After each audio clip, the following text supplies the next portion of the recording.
A lot to talk about with your team, but I'm curious first. You're a hard worker. You like to work. Did you get a chance to enjoy everything that you accomplished last year during the summer?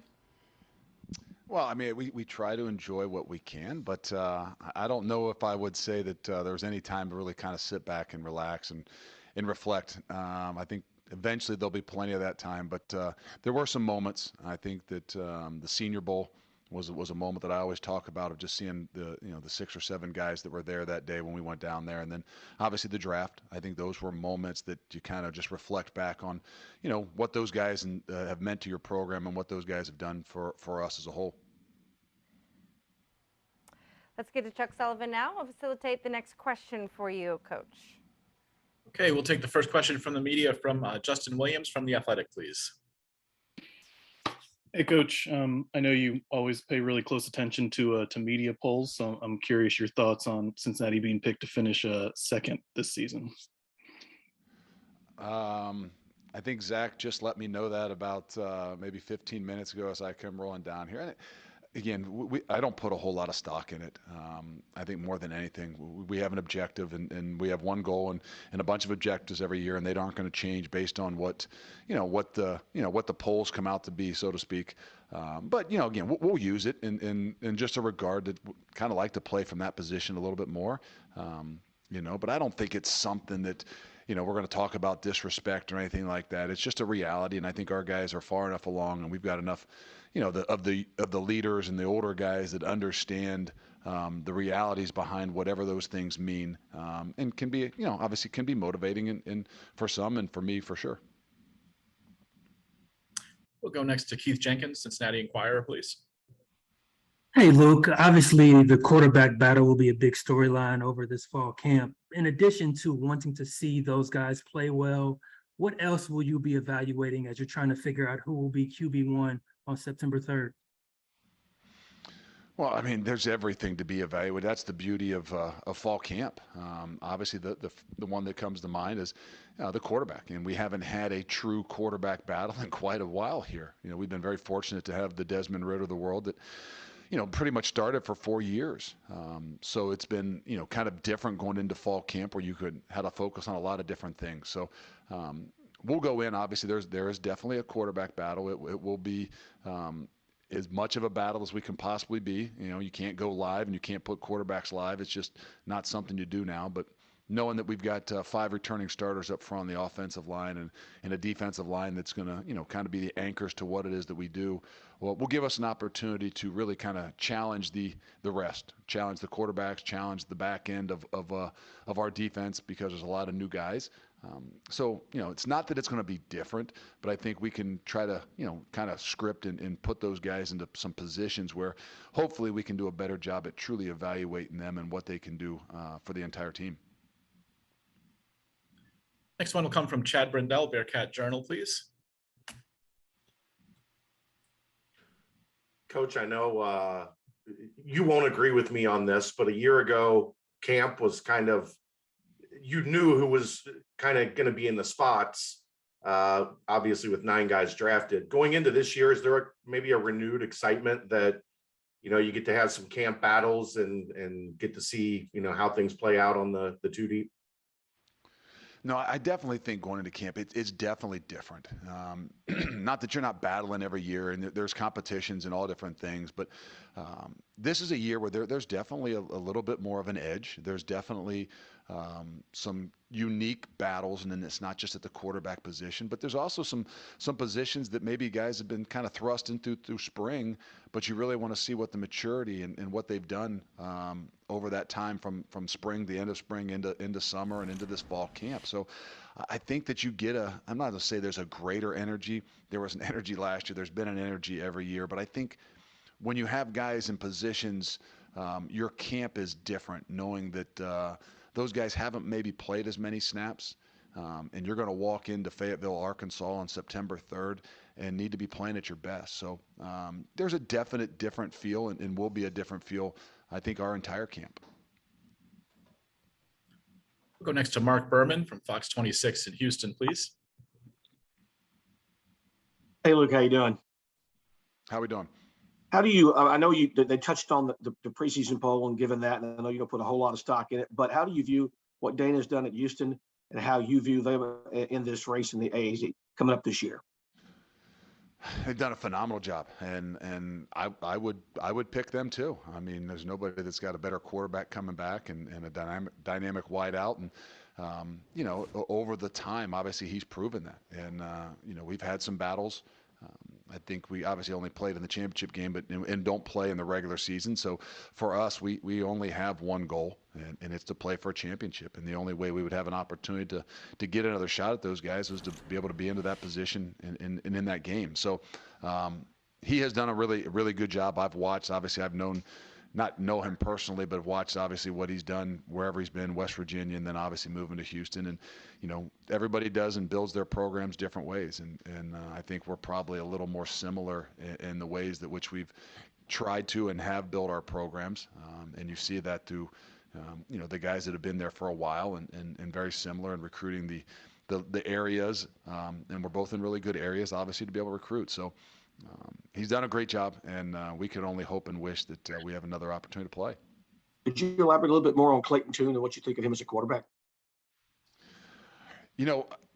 Obviously we played him. I thought he played a really good game. I'm sure that some people would critique and maybe not say that, or maybe threw an interception there at the start of the second half. But he is much more physical than I think people maybe give him credit for. I know he's done a lot of great things in the offseason, won some of the Manning Camp Awards and things like that. But I think that those guys that have obviously been in the system have grown up and kind of taken maybe even some lumps through their times, I think are always the ones that are better in the long run. And I would say he's obviously at the head of the class in our league and maybe even in the country. Thank you. We'll go next to Jason Stamp from Bearcat Report, please. Hey, Coach, you guys played Notre Dame game 4 last year, having the opportunity to play Arkansas game 1 right out of the gate. Justin's question was about being picked in the media poll and maybe with the media perception. What kind of opportunity do you think that presents playing that top non-conference team right out of the gate instead of a couple games in the season? Well, the opportunity is the opportunity, whether it's in game 1 or game 4 like it was last year. Obviously, as a coach, you're going to say all of them are important. But I think what it does is it's just unique for, how you prepare and what you're trying to do, I think, through your entire camp, your camp time. And it's a little bit different and a little bit unique. Not that every first game you don't have to be prepared for and things like that. But I think that in our schedule in particular, the first 4 are really unique.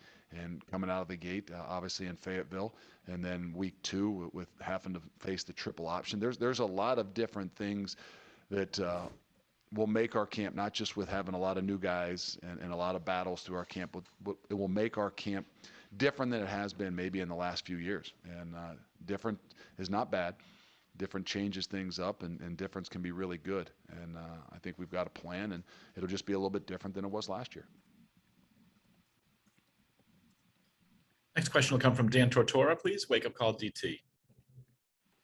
Coach, 2 different type of questions here, but I'd love to get your thoughts on both. I mean, you've been within the American Athletic Conference the entire time you've been at Cincinnati. Just what your thoughts are on the conference and what Cincinnati has done within this conference. And then secondly, what Desmond Ritter brings to the NFL, because I don't think he got the respect that he deserved going into the draft.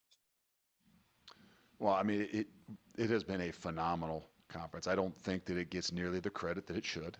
I think as the game changes and evolves and whatever is going to happen in the next 2, 3, 4 years with college football and all these things, we're going to recognize the competition, the teams that have played in the American. And I haven't known a whole lot else. Obviously, I coached in the Big Ten for a long time. But have not been in the other leagues. But I really do believe that well-rounded all around, it has been a phenomenal league. So it is what it is. But I don't think that the whole entire college football is stopping here. So it'll be unique to see how this thing continues to kind of fold out the next 3, 4, 5 years. And Desmond Ritter in general, I don't think people want to say, well, maybe because he was an American, he didn't get the credit. You get what you earn. And obviously, whatever you want to say about Desmond Ritter, he was obviously phenomenal, quarterback phenomenal for us. I think the beautiful thing is he's going to become an even better NFL quarterback. And it's not just, because of the game he played or how many years he played. It's because he's a constant competitor. He's always striving to get better. And I think that his future is really bright.